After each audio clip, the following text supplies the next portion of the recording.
Hello everybody, my name's Llama Joe and welcome to my channel. Alright, we are back with the letter, and things got super crazy stressful, and I'm glad that's over. Whew, took a lot out of me. But yeah, I'd say, with that being said, let's just jump back into this ship. It lingers, even as we both drift back into silence and our words take root, because in the gratitude that swells after is another warmth blooming. Pleasant, welcoming, like finding home, like finding ourselves in the haze a squall has left, creating something fragile yet immutable in both of us. It's in her eyes, and the way she holds my gaze unwavering, and the way she carries herself despite sitting amidst a place she fears, and the way she keeps herself from trembling and falling apart because fear is inconsequential when people she cares about are at risk. A change. She realizes that now, holds on to it. Another little thing. Another small thing from her that may go unnoticed and pass by quietly, but will eventually amount to a lot of things. Tiny gestures that mean nothing at first, but began to matter to me one day until... Oh. Despite myself, a small smile slips from my lips at the same warmth from earlier unfurls in my chest. Unhurried, familiar, and bright from all these years I've carried it, but I've never given the words for it. Stop smiling like that, Ashton! I'm not done scolding you!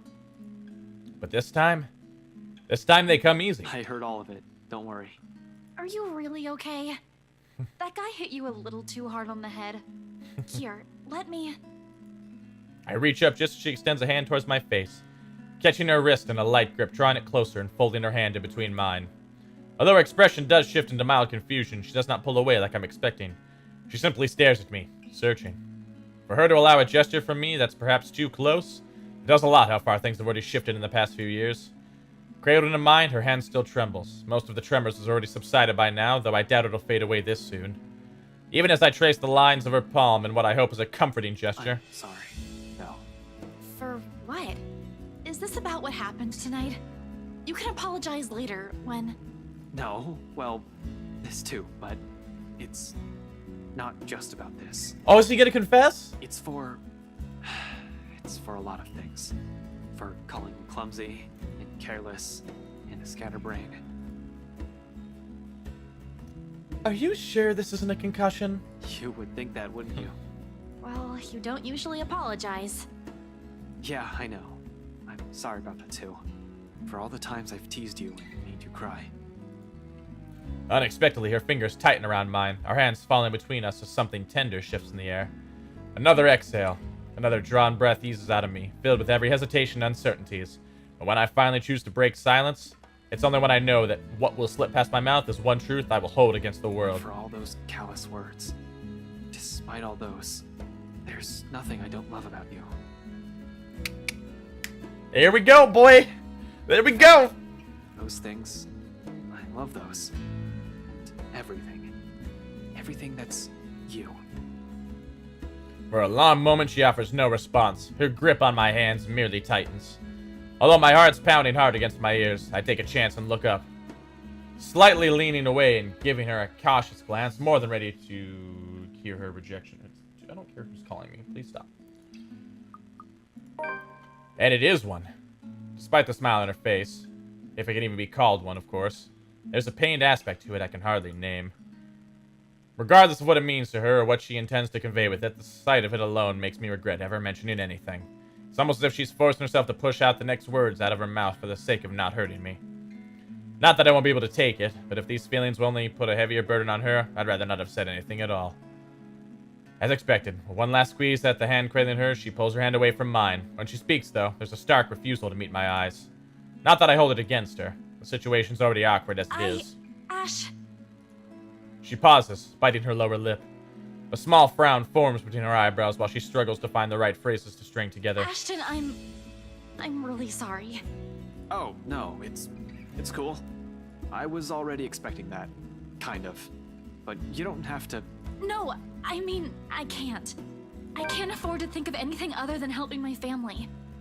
Especially now that Papa's gone. They're going to need me more than ever, Ash. I'm sorry. I really can't. Not right now. Oh. I knew there'd be rejection. Which is, you know, why he should have been with Becca to begin with. I'm still super triggered. I've always known it would lead to this, to some extent. Her family will always come first. Who am I to take that from her? It hurts, of course, but the pain eases, knowing that in spite of circumstances, her heart will always be in the right place. And she's still the same woman I've fallen in love with. It's all right, Belle. Don't apologize. If it still matters, that's actually what I love about you. Of course, not that I'm expecting anything by telling you that, but you get the point. Yeah. Thanks, Ash. I mean, thank you for loving me. Even after everything. Her response is a smile and a soft laughter. Perhaps the sweetest I've seen and heard from her. Just from it, I know nothing will change despite her answer and any lingering feelings that will come from this. And there will be. Lingering feelings, that is. With the way she barged into our lives 5 years ago, it'll probably be enough to leave a terrible impression on anyone. But that's also precisely it. It's people like her that you don't easily forget. It's them that gradually worms their way into a person's life until the very thought of losing them becomes unbearable. As it is, I'm already content simply staying by her. No grand expectations or hopes attached, just the banter, the small smiles, and the quiet little moments that roar. I love her, but that also isn't all there is to us. I know I caused you all kinds of trouble these past few years. Hey, whoever told you I'm doing this for free? After we're done with this curse thing, you're gonna owe me a year's supply of ice cream. Yeah, we'll see. Another laughter, this time from both of us. Then she hits my arm with a light punch. Familiar, warm, bright, and hopeful, much like everything about her. And it is strength enough to keep me going as I lead us both out. Okay.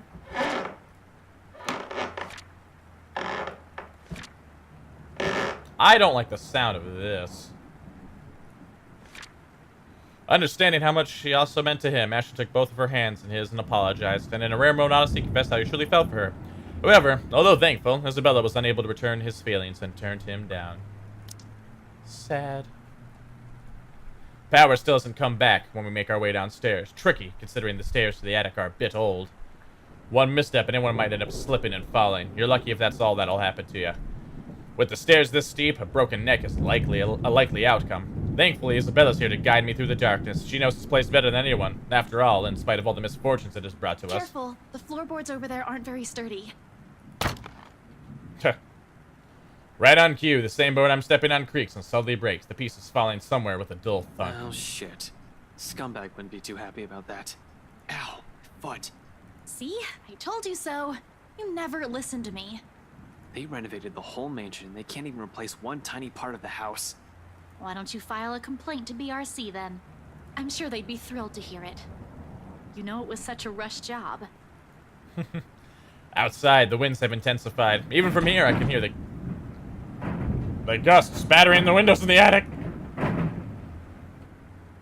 Makes you wonder why up until now the only person we've encountered from this house is the butler. Although to some degree that makes sense. He is in charge of running the place. Where are the other servants, though? In this storm, wouldn't anyone want to stay inside? A likely assumption if they're all asleep. The route I've taken doesn't really pass by the rooms they've likely assigned as the servants' quarters. However, they have also heightened security. I brushed it off earlier, thinking they'll be posted a lot closer to where the master's rooms are, but the second floor is devoid of anyone as well. As if every inhabitant of this place has suddenly disappeared overnight. More importantly, where's that scumbag? I don't like this. I don't like this at all. The fact that we're here, right in the fucking middle of it, makes me all the more queasy. And that feeling only escalates once we reach the landing. Isabella swings the door open. Where's Marianne? She pauses abruptly right in the doorway that I almost run into her. A look of confusion's in her as she looks wildly around the place, wordlessly taking in her surroundings. With each turn and shift of her eyes, her shoulder only grows tenser and a look of apprehension slowly dawns on her. What are you... We aren't supposed to be here. Sure enough, when I look up, we're standing right in the kitchen, pots, pans, and all. Oh! Okay. In one corner, Zach and Rebecca watch as almost as surprised to see us. McCullough's not... okay. Oh boy. I'm so glad she's alive. Gotta keep my wife alive. McCullough's also with them. Of course, she didn't listen to me even if I've already exceeded the 15 minutes we've agreed on. Although color and strength seems to have already returned to her, enough for her to be able to stand unassisted. Well, I mean, she's in the kitchen. I hope she got some food and water. The empty plate on the Yep. The empty plate on the counter appears to have played a part on that. Good news, I guess. As for the other two, however. Relieved as I am that they've had the sense to wait and not venture deeper into the mansion, I can't keep but roll my... I can't help but keep... I can't keep but roll my eyes at both of them? Okay, that's Zach, I said weirdly 4 worded. hours. I know, but Isabella asked and... Come on, bro, you know I ain't a very good liar. And it didn't even occur to you to stop her? We all tried, all right? She was out the door before we could say anything. And how did you guys even get in here? All three of them exchange a look. One that I absolutely don't like. In the end, it's Isabella who speaks up, albeit with a bit of hesitation.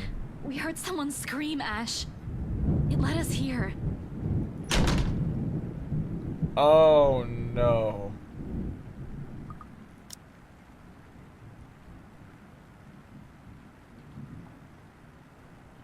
Yep. We're nearing the end. Without warning, the door behind us slams shut. We need to get out of here. Screw right. I need to get these people out of here. Luckily, we're in the kitchen and we have 2 ways out. The back door and the cellar offers... I say the back door. Except the hatch won't budge when I pull at it, and neither does the... Shit. And neither does the back door, as if something has locked it firmly on the other side. Zach also gives it a few tries, but even with the big guy's strength, it won't open. I smash a window! Like, there's a long bout of silence which we all simply look at each other. Likely sharing the same thoughts. We're trapped. Something or someone has intentionally led us here. Fuck. In that same moment, once realization dawns in, something shifts. Again. You know what? I'm cutting it way early. I mean, not way early, but still, I'm cutting it pretty early. But this is just such a good cliffhanger. I have to. But I'm also going to lead right into another recording on my end, so, yeah, whatever. So thank you guys so much for watching. As always, feel free to like, comment, subscribe. Tell me what you like, tell me what you don't like, and I'll do the best I can to make it right. I'm Llama Joe, and I'll catch you guys later.